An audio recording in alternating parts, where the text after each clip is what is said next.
Libro, El camino a Cristo. Capítulo 10, Los dos lenguajes de la providencia. Son muchas las maneras en que Dios procura dársenos a conocer y ponernos en comunión con Él. La naturaleza habla sin cesar a nuestros sentidos. El corazón que esté preparado quedará impresionado por el amor y la gloria de Dios según nos revelan las obras de sus manos. El oído atento puede escuchar y entender las comunicaciones de Dios por las cosas de la naturaleza. Los verdes campos, los elevados árboles, los capullos y las flores, la nubecilla que pasa, la lluvia que cae, el arroyo que murmura, las glorias de los cielos, hablan a nuestro corazón y nos invitan a conocer a aquel que lo hizo todo. Nuestro Salvador entrelazó sus preciosas lecciones con las cosas de la naturaleza.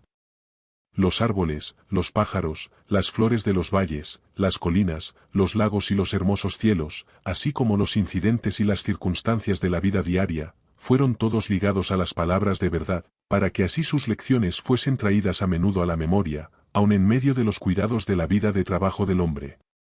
Dios quiere que sus hijos aprecien sus obras y se deleiten en la sencilla y tranquila hermosura con que Él adornó nuestra morada terrenal.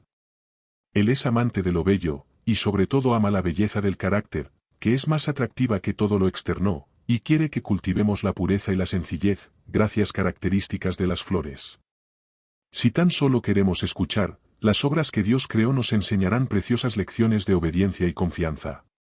Desde las estrellas que en su carrera sin huella por el espacio siguen de siglo en siglo los derroteros que les asignó, hasta el átomo más diminuto, las cosas de la naturaleza obedecen a la voluntad del Creador. Y Dios cuida y sostiene todo lo que creó.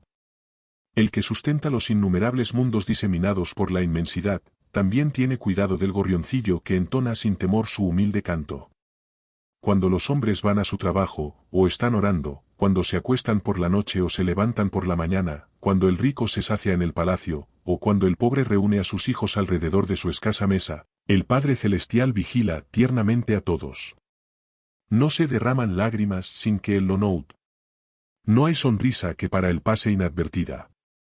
Si creyéramos implícitamente esto, desecharíamos toda ansiedad indebida.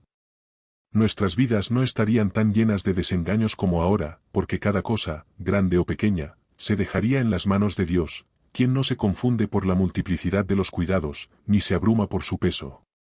Entonces nuestra alma gozaría de un reposo que muchos desconocen desde hace largo tiempo. Cuando vuestros sentidos se deleiten en la amena belleza de la tierra, pensad en el mundo venidero, que nunca conocerá mancha de pecado ni de muerte, donde la faz de la naturaleza no llevará más la sombra de la maldición. Represéntese vuestra imaginación la morada de los salvos, y recordad que será más gloriosa que cuanto pueda figurarse la más brillante imaginación. En los variados dones de Dios en la naturaleza no vemos sino el reflejo más pálido de su gloria. Está escrito, cosas que ojo no vio, ni oído oyó, y que jamás entraron en pensamiento humano, las cosas grandes que ha preparado Dios para los que le aman. El poeta y el naturalista tienen muchas cosas que decir acerca de la naturaleza, pero es el creyente quien más goza de la belleza de la tierra, porque reconoce la obra de las manos de su Padre y percibe su amor, en la flor, el arbusto y el árbol. Nadie que no los mire como una expresión del amor de Dios al hombre puede apreciar plenamente la significación de la colina, del valle, del río y del mar. Dios nos habla mediante sus obras providenciales y la influencia de su Espíritu Santo en el corazón.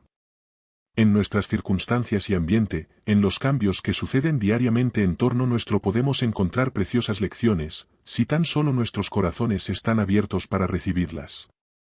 El salmista, rastreando la obra de la providencia divina, dice, la tierra está llena de la misericordia de Jehová. Quien sea sabio, observe estas cosas, y consideren todos la misericordia de Jehová. Dios nos habla también en su palabra.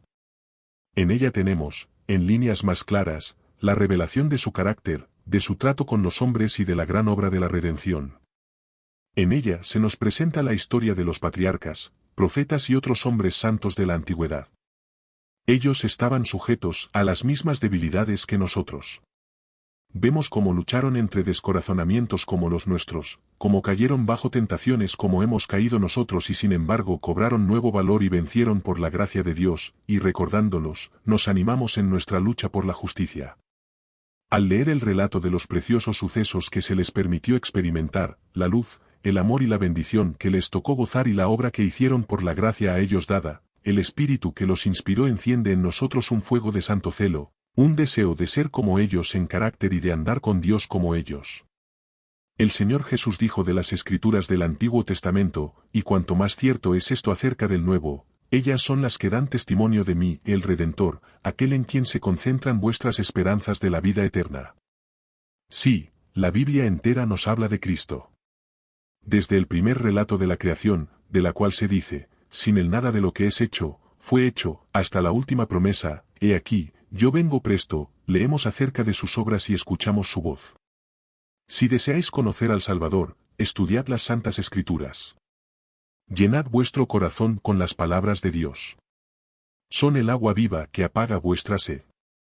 Son el pan vivo que descendió del cielo.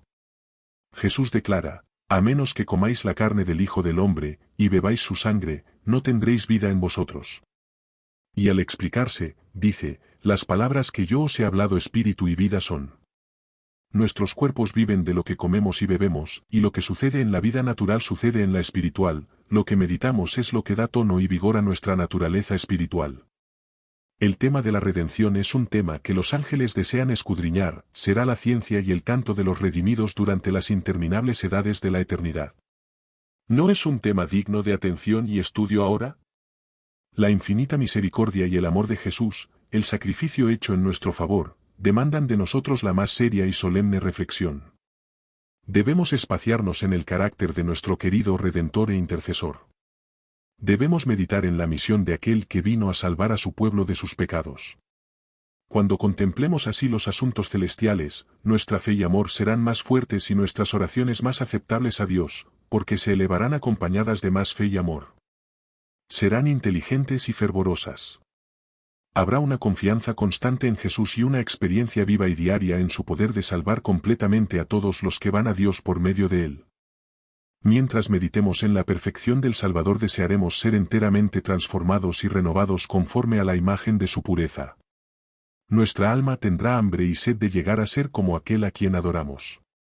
Cuanto más concentremos nuestros pensamientos en Cristo, más hablaremos de Él a otros y mejor le representaremos ante el mundo. La Biblia no fue escrita solamente para el hombre erudito, al contrario, fue destinada a la gente común. Las grandes verdades necesarias para la salvación están presentadas con tanta claridad como la luz del mediodía, y nadie equivocará o perderá el camino, salvo los que sigan su juicio privado en vez de la voluntad divina tan claramente revelada. No debemos conformarnos con el testimonio de hombre alguno en cuanto a lo que enseñan las Santas Escrituras, sino que debemos estudiar las palabras de Dios por nosotros mismos. Si dejamos que otros piensen por nosotros, nuestra energía quedará mutilada y limitadas nuestras aptitudes. Las nobles facultades del alma pueden reducirse tanto por no ejercitarse en temas dignos de su concentración, que lleguen a ser incapaces de penetrar la profunda significación de la palabra de Dios. La inteligencia se desarrolla si se emplea en investigar la relación de los asuntos de la Biblia, comparando escritura con escritura y lo espiritual con lo espiritual. No hay ninguna cosa mejor para fortalecer la inteligencia que el estudio de las Santas Escrituras. Ningún otro libro es tan potente para elevar los pensamientos, para dar vigor a las facultades, como las grandes y ennoblecederas verdades de la Biblia. Si se estudiara la palabra de Dios como se debe, los hombres tendrían una grandeza de espíritu, una nobleza de carácter y una firmeza de propósito que raramente pueden verse en estos tiempos. No se saca sino un beneficio muy pequeño de una lectura precipitada de las Sagradas Escrituras. Uno puede leer toda la Biblia y quedarse, sin embargo, sin ver su belleza o comprender su sentido profundo y oculto. Un pasaje estudiado hasta que su significado nos sea claro y evidentes sus relaciones con el plan de salvación, resulta de mucho más valor que la lectura de muchos capítulos sin un propósito determinado y sin obtener una instrucción positiva. Tened vuestra Biblia a mano. Leedla cuando tengáis oportunidad, fijad los textos en vuestra memoria. Aun al ir por la calle podéis leer un pasaje y meditar en él hasta que se grabe en la mente. No podemos obtener sabiduría sin una atención verdadera y un estudio con oración. Algunas porciones de la Santa Escritura son en verdad demasiado claras para que se puedan entender mal, pero hay otras cuyo significado no es superficial, y no se discierne a primera vista. Se debe comparar pasaje con pasaje. Debe haber un escudriñamiento cuidadoso y una reflexión acompañada de oración. Y tal estudio será abundantemente recompensado. Como el minero descubre vetas de precioso metal ocultas debajo de la superficie de la tierra, así también el que con perseverancia escudriña la palabra de Dios en busca de sus tesoros escondidos encontrará verdades del mayor valor ocultas de la vista del investigador descuidado. Las palabras de la inspiración, meditadas en el alma, serán como ríos de agua que emanan de la fuente de la vida. Nunca se deben estudiar las sagradas escrituras sin oración. Antes de abrir sus páginas debemos pedir la iluminación del Espíritu Santo, y ésta nos será dada. Cuando Natanael fue al Señor Jesús, el Salvador exclamó, «He aquí verdaderamente un israelita, en quien no hay engaño». Dícele Natanael, «¿De dónde me conoces?». Y Jesús respondió, «Antes que Felipe te llamara, cuando estabas bajo la higuera, te vi». Así también nos verá el Señor Jesús en los lugares secretos de oración, si le buscamos para que nos dé luz y nos permita saber lo que es la verdad. Los ángeles del mundo de luz acompañarán a los que busquen con humildad de corazón la dirección divina. El Espíritu Santo exalta y glorifica al Salvador. Está encargado de presentar a Cristo, la pureza de su justicia y la gran salvación que obtenemos por él. El Señor Jesús dijo, «El Espíritu tomará de lo mío, y os lo anunciará». El Espíritu de verdad es el único maestro eficaz de la verdad divina. Cuanto no estimará Dios a la raza humana, siendo que dio a su Hijo para que muriese por ella, y manda su Espíritu para que sea de continuo el maestro y guía del hombre,